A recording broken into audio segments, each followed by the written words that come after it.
Some nights, when the house breathes quiet and the world turns soft at its edges, I remember the exact moment I knew I was different. Not wrong. Never wrong. Just different, like a song hummed in a key no one else could hear. It was summer, thick and drowsy, and I was 9 years old, standing in my grandmother's closet while she napped. The silk scarves hung like whispered secrets, and her jewelry box played its tiny ballerina song. I touched everything with careful fingers, the pearl earrings, the velvet gloves, the dress that smelled like roses and something deeper, something that made my chest flutter like butterfly wings. When I slipped the dress over my head, the fabric fell around me like water, like coming home. In the mirror, I saw myself clearly for the first time. Not the boy everyone called Dustin, but someone else entirely. Someone who made sense. That's when Uncle Marcus walked in. The slap came before the words, sharp and sudden. "What the hell are you doing?" His voice cracked like thunder, and I stumbled backward, the dress tangling around my legs. Boys don't wear dresses, Dustin. Boys don't.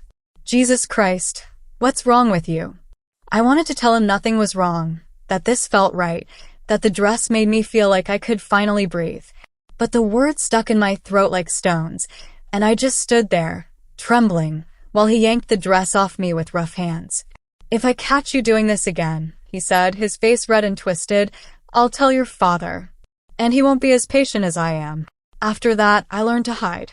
I learned to want things quietly, to dream in whispers. But the wanting never went away. It lived in my chest like a bird with folded wings, patient and persistent. School was a maze of unspoken rules. In kindergarten, Mrs. Henderson taught us to line up, boys here, girls there, and I always felt like I was standing in the wrong place. During craft time, when the girls made flower crowns and the boys built with blocks, I would sneak glances at their delicate fingers weaving stems together, wishing I could join them. One day during recess, I finally did. Elizabeth was sitting alone under the oak tree, braiding dandelions into a chain. Her movements were gentle, meditative, and I found myself walking over before I could stop myself. "Can I help?" I asked, my voice barely above a whisper. She looked up, surprised but not unkind. "Do you know how to braid?" I shook my head, but she smiled and patted the grass beside her. "I'll teach you." For 20 minutes, we sat in the shade, her small hands guiding mine as we wove the stems together. The flowers released their sweet, grassy scent, and I felt something inside me uncoil, like a spring finally allowed to straighten. "You're good at this," Elizabeth said, and I glowed with pride. That's when Richards appeared, flanked by his usual crew. "Look at Dustin playing with flowers," he sneered. "What are you, a girl?"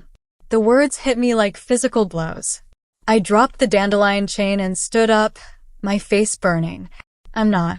I was just..." But there was no explanation that would satisfy them. They laughed and walked away, leaving me standing there with golden petals scattered at my feet. The wanting followed me home, where I would lie in bed at night, touching the soft cotton of my pillowcase and imagining it was silk. I would close my eyes and picture myself in flowing dresses, my hair long and loose, my movements graceful and unhurried. One evening, when I was 17, I found my mother's old jewelry box in the attic. Inside, wrapped in tissue paper, was a pale blue nightgown that smelled like lavender and thyme. I held it up to the dusty light filtering through the window, and my heart hammered against my ribs. I wore it for exactly 3 minutes before I heard footsteps on the attic stairs. I tore it off and shoved it back in the box, my hands shaking, my breath coming in shallow gasps. My father's voice drifted up from below. "Dustin? You up there?" "Just looking at old photos," I called back, my voice steady despite the storm in my chest.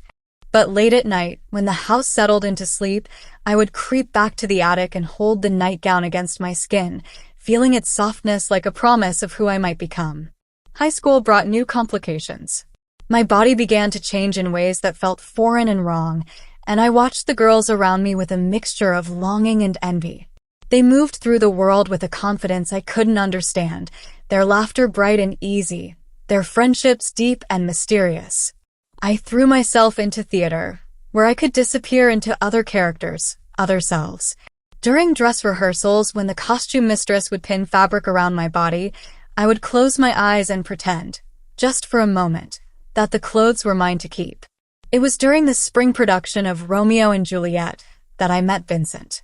He was playing Romeo to my Mercutio, and he had this way of looking at me that made me feel seen for the first time. We started spending time together after rehearsals, walking through the empty hallways and talking about everything and nothing. He had gentle hands and kind eyes, and when he laughed, it sounded like music. One night, we were sitting in his car in the school parking lot, the radio playing softly, when he turned to me and said, "You know you're beautiful, right?" The words hung in the air between us like a bridge I was afraid to cross. "I'm not." I started, but he reached over and touched my cheek, and the words dissolved on my tongue. "You are," he said simply, and then he kissed me. It was soft and tentative, like a question being asked. I kissed him back, my heart hammering, my body alive with electricity. When we broke apart, I felt dizzy, transformed, like I had been reborn in the space between his lips and mine. We started meeting in secret, stolen moments in empty classrooms and quiet corners of the library. He would hold my hand and tell me stories about places we could go, cities where we could be ourselves without explanation or apology. One evening, emboldened by love and longing, I showed him my secret. I had been collecting pieces over the years. A skirt from a thrift store, a blouse from my cousin's closet, shoes that fit my narrow feet.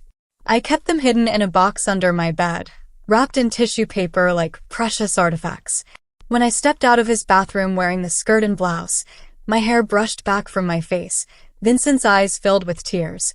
"God, Dustin," he whispered, standing up from his bed. "You're so beautiful." He kissed me then, deeper than before, his hands in my hair, on my waist, mapping the contours of who I was becoming. We lay down together on his narrow bed, and he traced the line of my jaw with his fingertips, whispering my name like a prayer. We made love slowly, carefully, with all the tenderness of first times and secret selves. His skin was warm against mine, and I felt myself dissolving into him, into the moment, into the possibility of being loved exactly as I was. Afterward, we lay tangled together, his breath warm against my neck. "I love you," he said, and I believed him. But love, I learned, is not always enough to hold the world at bay.